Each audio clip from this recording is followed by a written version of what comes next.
Yo, what's up, PEV fam? It's your boy John Q coming at you with a little Saturday commute to work on the DX2. It's been a little minute since I took the time to shoot a video. I've just been riding and chilling on the DL, pretty much without my camera a lot, but I figured I'd just break it out and share with you guys a little bit about what's been going on in my scooter world. I hope everybody is riding safe out there, wearing your helmets, etc., etc. But thank you guys for joining me on my Saturday commute to work on the DX2. This is my first time ever riding it to work, so I'm pretty sure a lot of the people that I work with at my local florist shop, yes, I said florist shop, I've been learning how to make bouquets, and I've been delivering flowers. Just something that I wanted to do as a little side hustle. Some of you may be wondering why I haven't shot any videos with the Roadrunner Tronic here lately, since I pretty much started out on fire shooting videos with it, being the basically the first person to get one. Well, I have news about that, and it's good news and it's not so good news. The good news is that I absolutely love the Roadrunner Tronic. I enjoyed its power and everything, and I did say enjoyed because I decided that the Roadrunner Tronic wasn't for me. Because of my height and my weight, I just didn't have a lot of confidence in the stability of the frame, in combination with the power of those Tronic controllers. I mean, stability wise, I could see that, with my weight on the Roadrunner Tronic, eventually I was headed for some type of catastrophe. And being by the Roadrunner Tronic is somewhat a prototype of a scooter or mini bike is what you can call it. There was still a whole lot of things that I wasn't real confident about it being able to hold up under my load. And I'm at 240 with my gear on, and that frame, I don't think it's equipped to handle a heavy person with that amount of power that those Tronic controllers are putting out. And one of the issues that I had was that the locking washers on the tires of the Roadrunner Tronic, they malfunctioned, and I had a scary incident where it seemed like the tires were going to just jump right off, because once those locking washers malfunctioned, the spindle on the motors literally unwound the locking nuts on the wheels, and it caused the wheel to come completely loose. I twisted and I snapped the phase wire to the front motor once that happened. But upon inspection, I noticed that the back motor, it also had only one locking washer on each side of the motor, whereas there should be two locking washers on each side of the motor, a washer on the inside and a washer on the outside, so that in the event that one washer malfunctions, you still have secure support, and you don't risk the possibility of damaging the phase wires or having your locking nuts to just completely come loose. So those malfunctions, that malfunction, it kind of opened my eyes. It was something that I could have easily applied a fix to, and Voro Motors, I'm 100% sure, would have worked with me to repair the damage that I did from that malfunction, since the mini bike was still under warranty. However, it scared me so much so that I said, you know what, I think I'm just a little too much for a mini bike. And I'm a hyper scooter man, and I love solidly built, durable hyper scooters that can handle my weight, and also the imperfections of the surface that I ride on. So I just opt to return the Roadrunner Tronic to Voro Motors and request a refund. And another piece of good news is they were awesome with working with me. They issued me a refund, and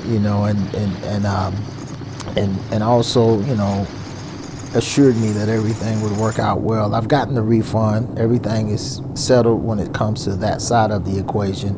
But that's the reason why you guys haven't seen me doing any videos on the Roadrunner Tronic, because I've returned the Roadrunner Tronic.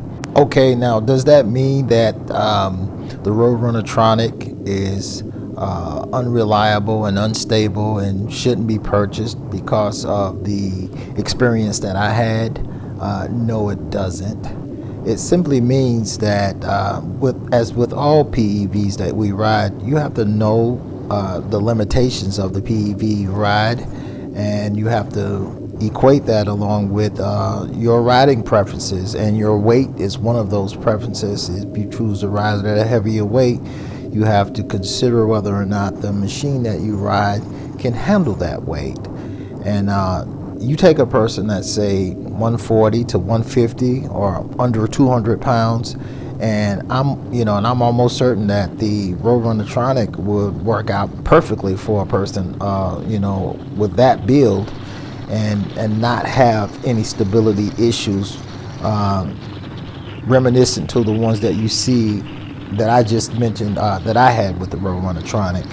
And I'm 100% sure that Voro Motors, they're gonna do things to improve upon this model if they continue to make it. I'm not sure if they will continue to make it. It might be a limited edition. Who knows?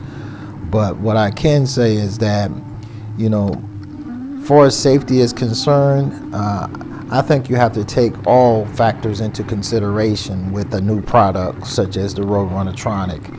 And one of those factors is that it's untested, to a degree of having different riders ride it in different situations at different weights. So you have to just be moderate and careful. And I would encourage anyone that that wants to purchase a Roadrunner Tronic to make sure all your screws are tight, and if you can see a fix for something that you think may not be durable, I suggest that you do so. It may not be something that you want to do because of after investing money in it, but consider your safety first. That's just my input on it. And I don't regret buying the Roadrunner Tronic at all, because I really enjoyed that experience with the Tronic Controllers, and learning how to use the VESC app in order to program it and stuff like that. That was a next level learning experience for me. And as I'm contemplating, the Rion Thrust, which I'm hoping to get soon, and I'll be dropping videos with it as soon as I get it. I will. I'm looking for that next level experience, and I'm really going to enjoy my Rion Thrust. And as far as I'm concerned, when it comes to hyper scooters, I am almost 100% sure. I said almost, with a little hinge in there. I'm almost 100% sure that the Rion Thrust will indeed be my last hyper scooter.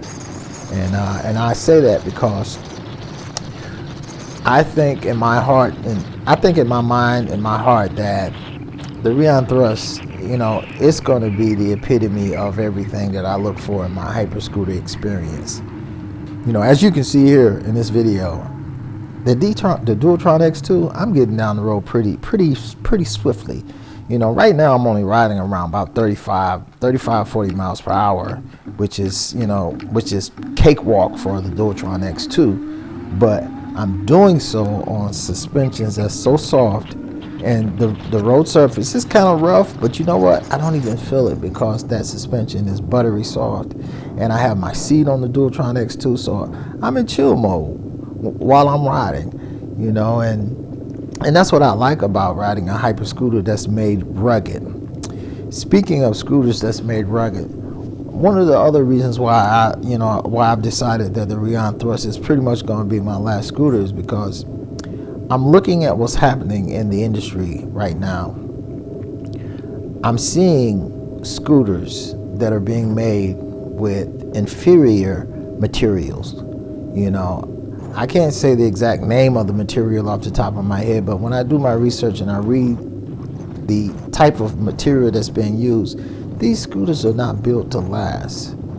You know, and I see guys popping wheelies, I see guys jumping curbs, and eventually, you know, you're gonna have a malfunction that's gonna be major when it comes to the frame and the build of your hyper scooter. So, because these scooters are not made to be durable in that manner, and that's one of the reasons why I said, you know, I'm thinking that I'm gonna kind of veer away from it, from getting any further you know, into just buying hyper scooters that I am not 100% sure have quality made material, you know, have quality materials that they're built upon. And the reason for that is because of safety. You know, I hate seeing those videos of guys who have crashed their scooter and they have broken bones and they, you know, they end up in the hospital. And you know, and then I look at, you know, the manufacturers that are putting these scooters out. You know, most of them are outside the USA because you know, basically the truth of the matter is, and this may be the elephant in the room, you know, the United States of America has basically, you know, outsourced all of its manufacturing. You know, we have very little manufacturing done here in this country, and then plus, you know, the source of these PEVs are lithium-ion batteries. You know, the main minerals and resources that's used to create the batteries are not even in this country.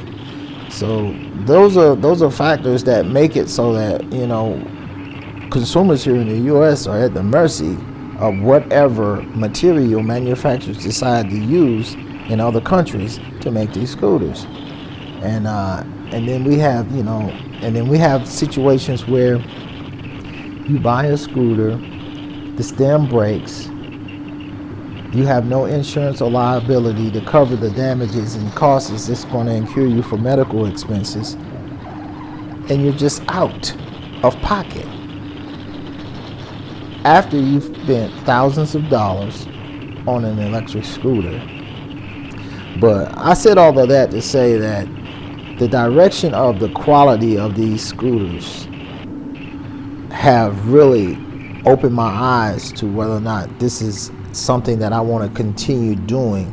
Now, I'm not going to leave electric vehicles alone altogether, but what I am doing is I'm looking here at home first before I look abroad for my PEV experience.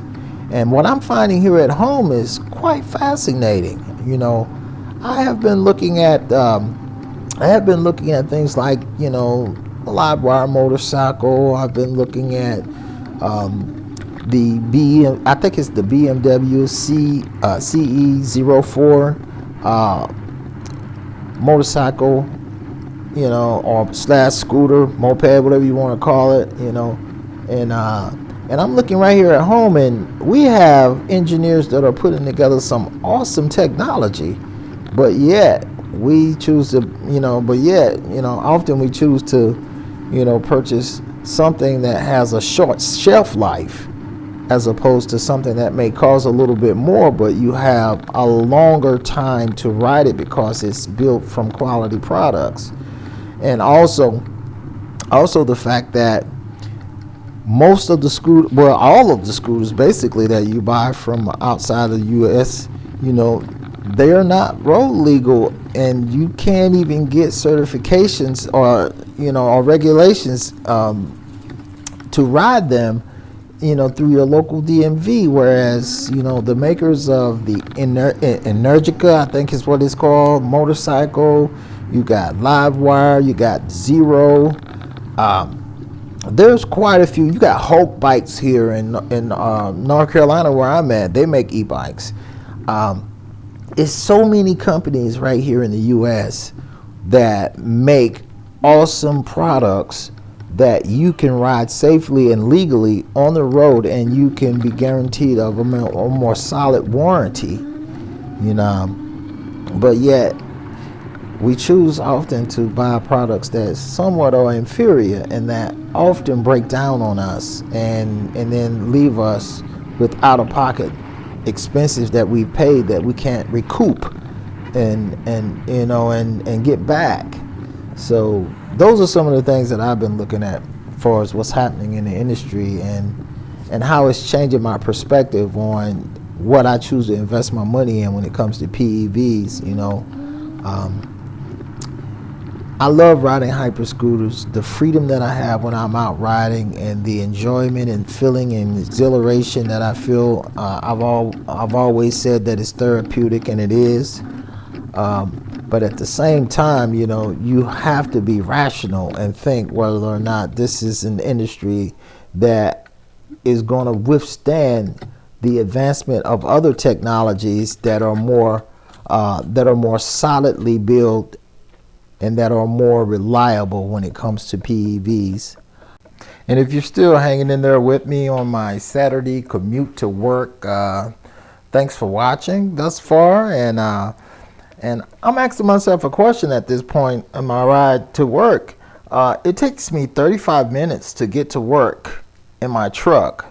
And that's because of the lights and the stop signs and all the different things that I have to go through in order to get to work. But it only took me 15 minutes to go from home to my job here at the local florist on the Dualtron X2. And as you can see, I was cutting through some of the buildings in my hometown, and you know, and quite often I didn't have to stop at the stop signs because I veered off the road before I got to the stop sign and just cut in between a little small alley or a gap, so that I would not have to go through lights or stop signs. And that made my commute to work much more quicker. And hey, think about it. I'm not even burning gas.